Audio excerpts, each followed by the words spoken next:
Did he really say that? The whisper hung in the air, echoing both in the room and in Michael's own mind. Phones were raised, their red recording dots blinking like endless, malicious eyes. His face was frozen between raw anger and a deep, searing hurt. In his eyes was the glare of outrage, and the air was thick with tension, electrical and charged, the way it feels before a desert thunderstorm.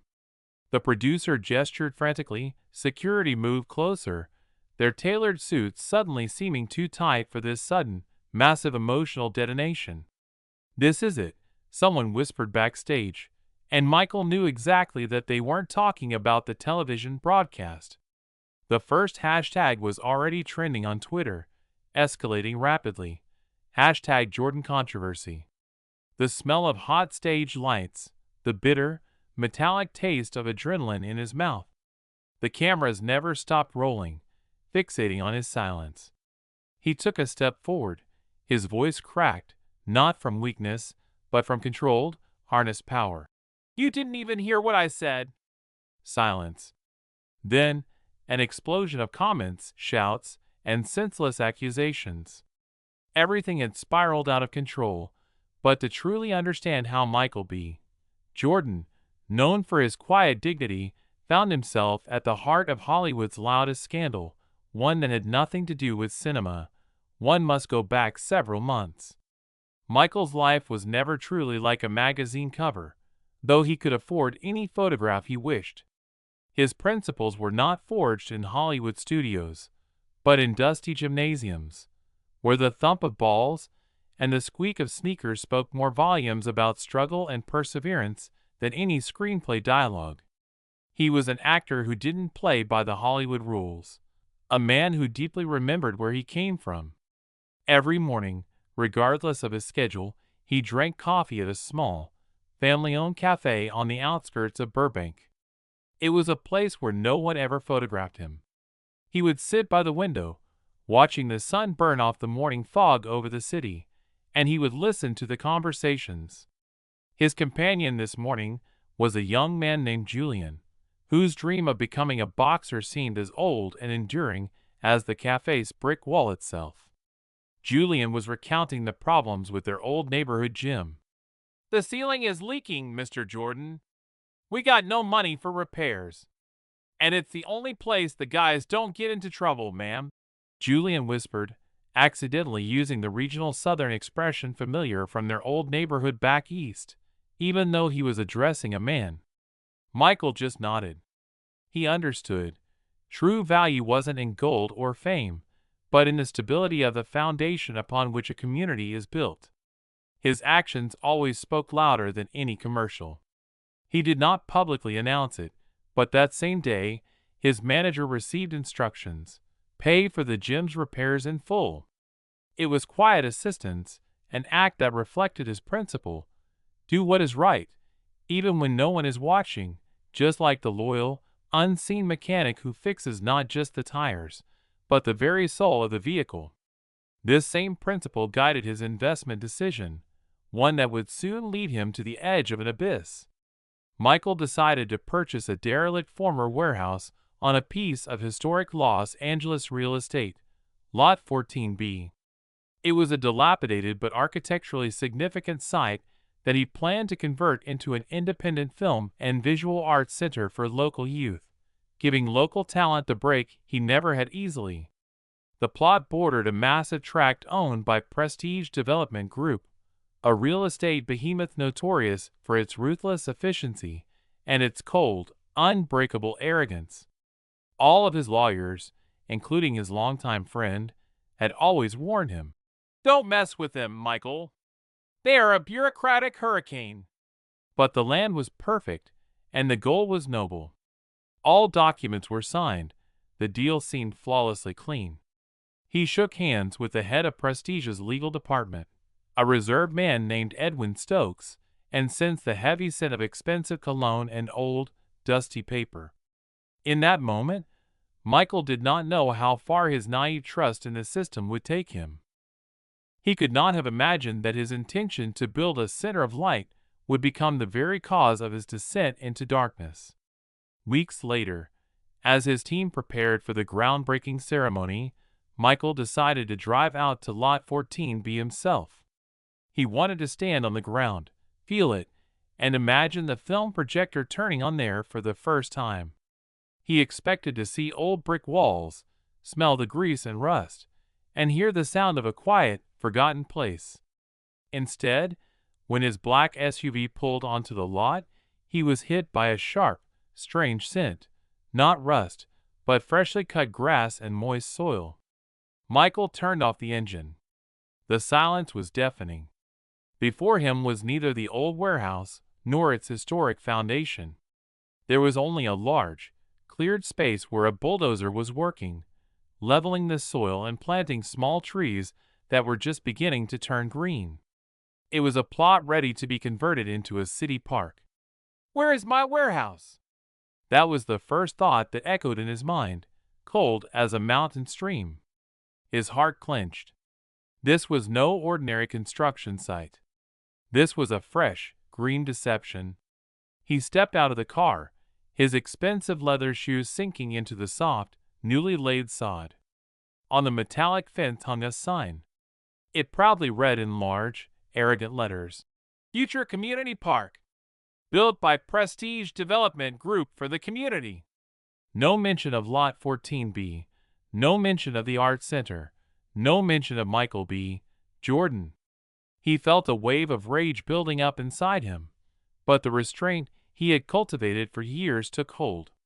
Michael took out his phone and called his lawyer. "We need a quick conference call, mister," he said quietly, using a tone that only his lawyer knew, a tone that meant something was terribly wrong. His lawyer, Mr. Walker, immediately called Prestige Development Group. At first, there was silence. Then, endless transfers, as if they were playing a game of whose voice would break first. Finally, after hours of waiting, the call was transferred to the head of the legal department, Lacey West. Her voice was cold as ice in expensive whiskey, and filled with an unbroken, almost surgical arrogance. "Mr. Walker, is it? We have a minor administrative error, and we are resolving it. There's no need to trouble Mr. Jordan with this." Her language was a manifesto of superiority. "As far as I know, Mrs. West, Mr. Jordan is the legal owner of Lot 14B. It's his building, his land," Walker replied, his voice rising like thunder on the horizon. "Building? Oh, you mean the old pile of bricks that was there? It's gone now, Mr. Walker. It was part of our long-term revitalization strategy. We utilized the public necessity buyback clause. According to the terms of the agreement, we simply repurchased the deed. It was an administrative fee, not a deal that could be revoked, Mr. Walker. We have already sent the check."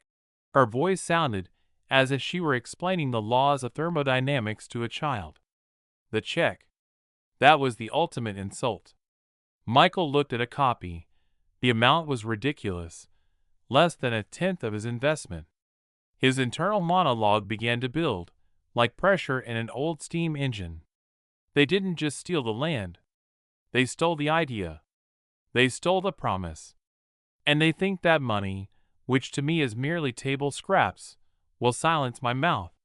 Michael decided to act cautiously, like Ray, who calmly and with dignity accepted all the blows, preparing for the final triumph. He asked Walker not to go to court immediately, but to try and negotiate. His goodwill and principles once again clashed with the indifference of the system. For the next few weeks, Prestige Development ignored their calls. They did not respond to emails. Passive aggression was their weapon, cold and controlled. Michael, having postponed filming for several days, decided to confront them personally. He went to their downtown office, a glittering skyscraper with glass walls, where the light reflected so brightly it was difficult to look at the facade. He did not come as a star, just in a simple but expensive jacket, like a serious investor seeking the truth. He was met by a young, overly zealous assistant who looked at him with that specific, condescending indifference that Michael had seen 1,000 times in his life. Mr. Jordan, Ms. West is busy today, he said, without even lifting his gaze from his tablet. I understand, son, but this is a private matter concerning my property, Michael replied, his voice quiet and calm, like water before a waterfall. He added a subtle, "Sir," trying to elicit at least some basic respect. Property? The young man finally looked up, and in his eyes, Michael saw all the arrogance that West could instill in her employees. Mr. Jordan, allow me to be frank. This is business. We understand you are a face, but we only speak to those who handle real money, not talent, mister. Your last name is Jordan, but you understand what we mean. Contact your lawyers. They speak our language. This was his first major plot twist. This was a blow far worse than losing money or land. This was an icy, coded racism, wrapped in corporate jargon. We only speak to those who handle real money. He was rejected not just as an investor, but as a person whose achievements were reduced to a simple face. Michael felt his hard-won restraint waver. He felt a hot rush of blood, but an inner voice, akin to the wisdom of old Ray, ordered him to stop. Don't give them a reason. Don't give them the show they want. He quietly replied, Thank you for your frankness. I will remember it. The next day, Michael dove into his own work, but with new, tense thoughts. He started studying the legal documents himself, looking for a crack in their armor. It turned out that the public necessity buyback clause was hidden in an appendix, written in ambiguous language that required an obligatory public hearing and official notification of the decision within 30 days of the buyback. They had sent his notification letter to his old, long inactive address, one he had only specified for secondary junk mail, deliberately ignoring his current corporate address. It was a subtle fraud, masterfully concealed. They banked on his star-studded schedule, preventing him from noticing this small mistake, believing he would simply sign the check and silently walk away, like everyone else. But Michael B. Jordan was not just an actor. He was the Trenton who saw the bridge collapsing, and the Devon who warned of the impending flood. He saw how arrogance leads to a downfall. The tension escalated. Michael gathered all the information and presented it to his lawyer. Mr. Walker, we are not going to court. We are going to the public. We need their attention. They counted on my silence. They will get my voice, Michael decided. His lawyer objected. This is risky. They can turn it into a PR war. Let them, Michael replied, looking out the window at the city waking up. Nature does not forgive arrogance, and Hollywood does not forgive the theft of ideas when they are exposed on the big screen. Michael accepted an invitation to a major television talk show, where he was scheduled to discuss his new film. Anonymously, Michael tipped off local news channels about a major scandal involving illegal park construction linked to a famous star and a developer. He mentioned no names. He merely threw coal onto the fire. Lacey West, of course, found out. Realizing that Michael was about to use his platform to expose their subtle fraud, she decided to act first. She appeared on the same talk show as Michael, using her connections to secure a guest spot. Her goal was to humiliate him before he could speak. The studio was buzzing with noise. The cameras were rolling. Michael sat calm yet taut, like a bow ready to fire an arrow.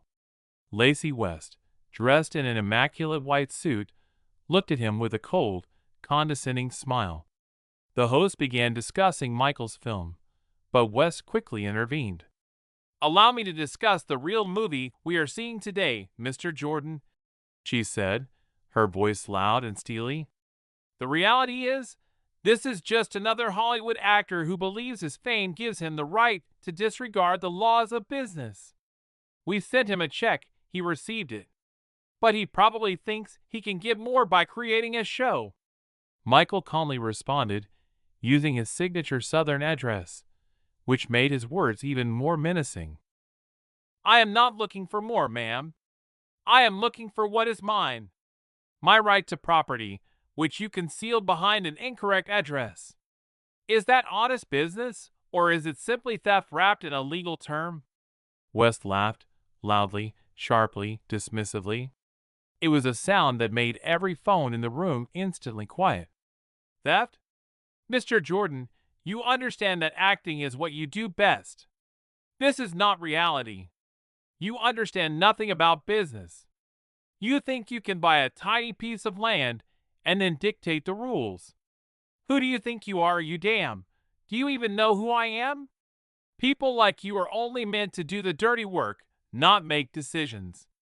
Go back to your scripts and stop putting on this circus show, because this is not your area of responsibility.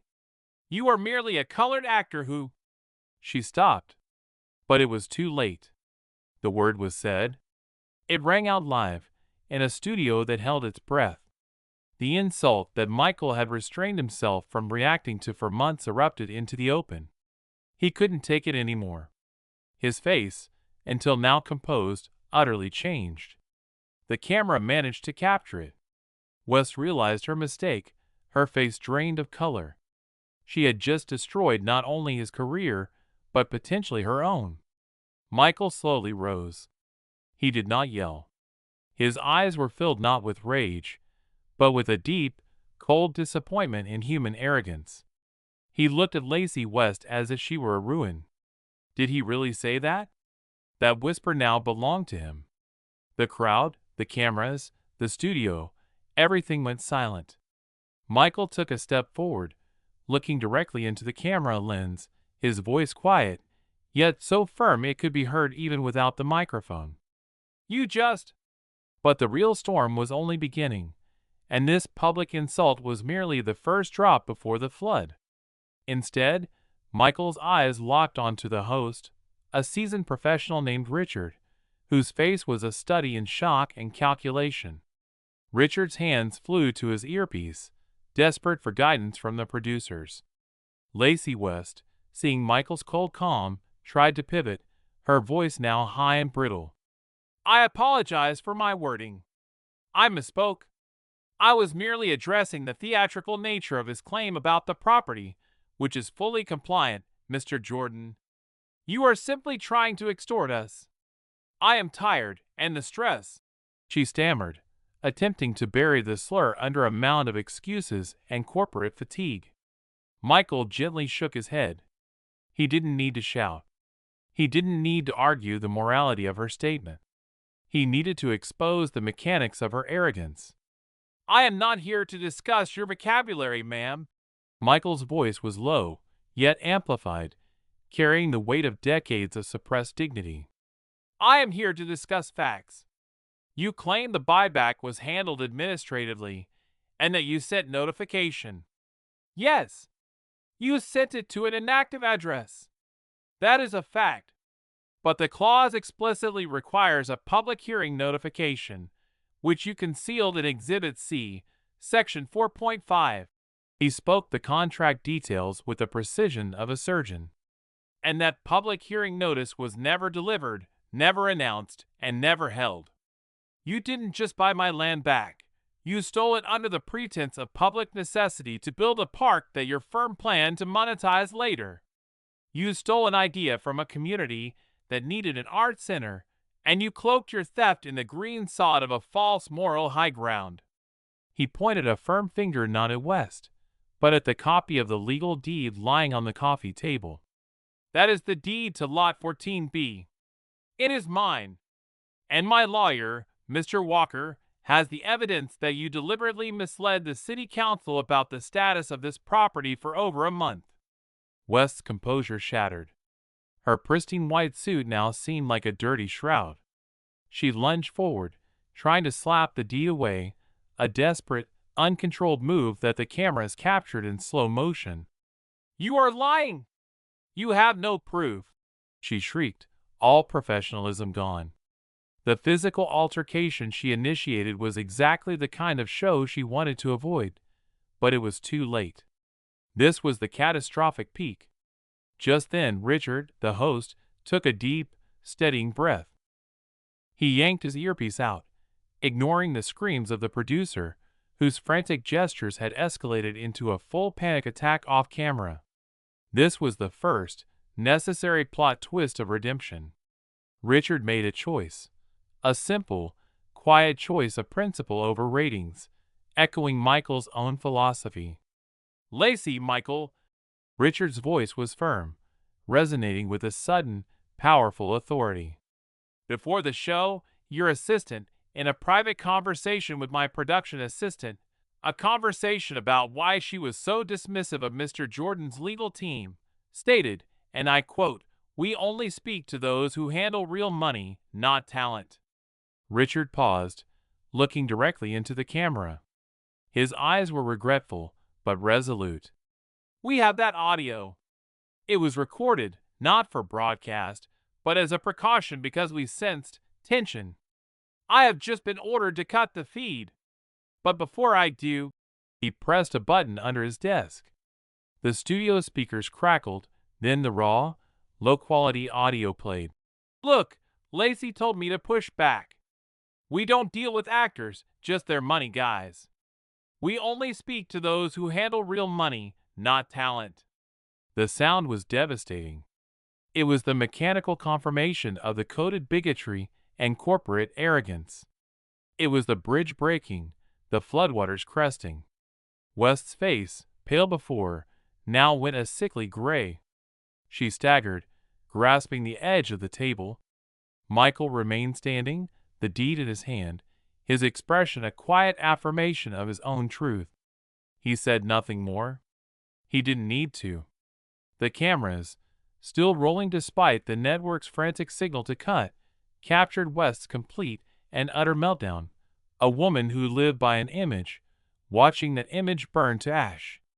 The screen instantly went black, the deafening silence of the sudden cut being the final, undeniable period on the end of the climax.